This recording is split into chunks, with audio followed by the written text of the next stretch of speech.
पांडे इस बार चुनाव लड़ती हुई नजर आएंगी, तो दो महिलाओं के बीच यहां कड़ी टक्कर दिखेगी।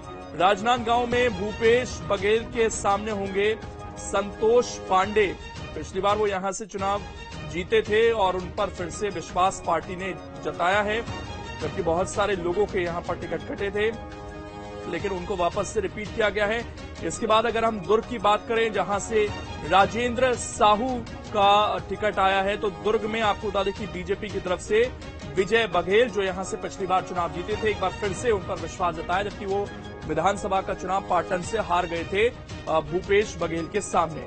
रायपुर का जिक्र हमने किया, जहां पर मंत्री बृजमोहन अग्रवाल के सामने विकास उपाध्याय होंगे। महासमुंद पर आए, जहां से ताम्रध्वज साहू इस बार चुनाव लड़ेंगे, उनके सामने रूप कुमारी चौधरी चुनाव लड़ेंगी। पिछली बार यहां से चुन्नीलाल साहू बीजेपी की तरफ से लड़े थे और धरेंद्र साहू लड़े थे कांग्रेस की तरफ से, जो चुनाव हार गए थे। तो इन 6 सीटों पर अगर हमने देखें तो कड़ा मुकाबला देखने को मिल सकता है। हालांकि पिछली बार जब सरकार थी कांग्रेस की, उस समय केवल 2 सीट कांग्रेस पार्टी जीत पाई थी बड़ी मुश्किल से। वो थी कोरबा की, जो ज्योत्सना महंत ने जीती थी, और एक थी बस्तर की, दीपक बैज उससे जीते थे। Janjgir Champa SC, doctor Shiv Kumar Dahariya. Chhattisgarh state Korba Mrs Jyotsna Mahant.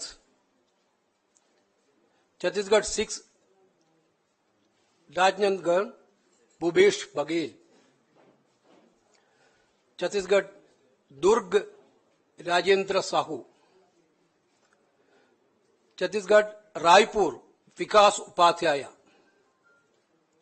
Chhattisgarh Mahasamund Tamradhwaj Sahu. तो देखिए, कई सीनियर नेता हैं इसमें, और उम्र के हिसाब से भी देखेंगे तो काफी अनुभवी हैं। ताम्रध्वज साहू की अगर हम बात कर लें, काफी अनुभवी हैं। पिछले दिनों तक वो गृह मंत्री भी रहे, तो उन पर दोबारा से वो विश्वास जताया गया है। भूपेश बघेल, जिनका वहां पर नाम लिया गया विशेष तौर पर, पूर्व मुख्यमंत्री रहे हैं छत्तीसगढ़ के, उन पर विश्वास जताया गया है।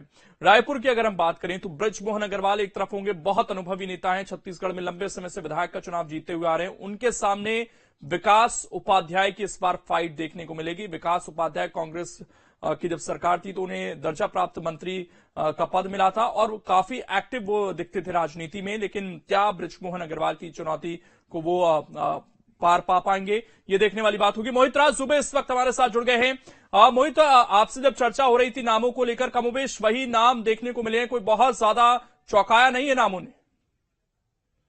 आपने महत्वपूर्ण बात कही है। कांग्रेस पार्टी उन्हीं लोगों को टिकट देना चाहती है जो विजिबिलिटी जिनकी ज्यादा हो, जो जिताऊ उम्मीदवार हो, जो बेहतर प्रदर्शन कर पाए। इसी वजह से आपने देखा कि छत्तीसगढ़ के पूर्व मुख्यमंत्री भूपेश बघेल को चुनावी मैदान में उतारा गया। पूर्व गृह मंत्री ताम्रध्वज साहू को महासमुंद से टिकट दिया गया है।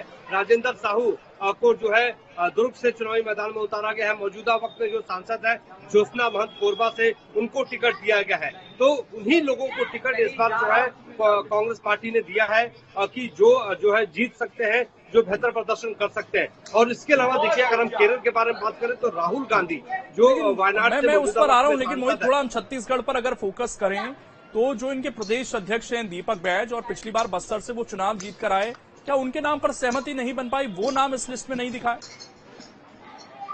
देखिए, कल जो बैठक हुई थी केंद्रीय चुनाव समिति की बैठक में, वहां पे बस्तर को लेकर कोई चर्चा नहीं हो पाई थी, और कांकेर और बस्तर 2 जगह से जो है दीपक बैज टिकट मांग रहे थे कि उनको कांकेर से चुनाव लड़वा दिया जाए।